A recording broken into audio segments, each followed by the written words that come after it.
In case you are a parent of 10th, 11th, 12th grade student, ఈ video మీకు very important. ఎందుకంటే every year ఇండియాలో 12th class students multiple entrance examinations like JEE, NEET, IPMAT, CUET ఇలాంటి examinations కోసం విపరీతంగా prepare అవుతున్నారు. ఈ prepare అయ్యే ప్రాసెస్లో వీళ్ళందరూ విపరీతమైన స్ట్రెస్కి కూడా గురవుతున్నారు. కానీ ఇప్పుడు నేను చెప్పబోయే ఈ ఎంట్రన్స్ ఎగ్జామినేషన్ వీళ్ళందరినీ ఇలాంటి స్ట్రెస్ నుంచి బయటపడేయటమే కాకుండా ఇండియాలో ఉన్న టాప్ యూనివర్సిటీలో యూజీ అడ్మిషన్ వచ్చేటట్టు చేస్తుంది.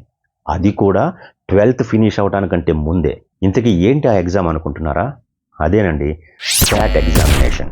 ఈ శాట్ ఎగ్జామ్ అనగానే చాలామంది స్టూడెంట్స్ కానీ తల్లిదండ్రులు కానీ అనుకునేది ఏంటంటే ఇది కేవలం అబ్రాడ్లో యూజీ అడ్మిషన్ కోసం జరిగే ఒక ఎలిజిబుల్ ఎంట్రన్స్ ఎగ్జామినేషన్ లాంటిది అనుకుంటారు. కానీ అది మాత్రమే కాదు.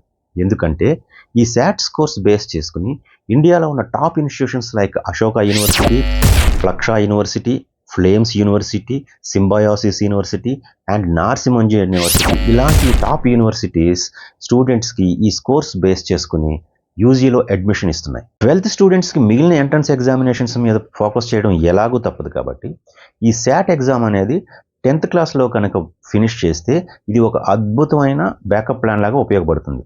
ఎందుకంటే దీని scores validity 5 years. That too best స్కోర్స్నే కన్సిడర్ చేస్తారు.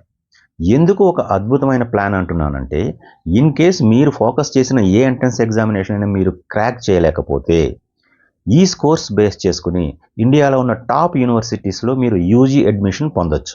సో పేరెంట్స్, మీ పిల్లలు కనుక 10th క్లాస్లో ఉంటే ఖచ్చితంగా వాళ్ళకి శాట్ ఎగ్జామినేషన్ అనేది ఎంకరేజ్ చేయండి. ఎందుకంటే one good thing with SAT, ఈ శాట్ ఎగ్జామినేషన్ అనేది ఒక ఇయర్లో మల్టిపుల్ టైమ్స్ కండక్ట్ చేస్తారు.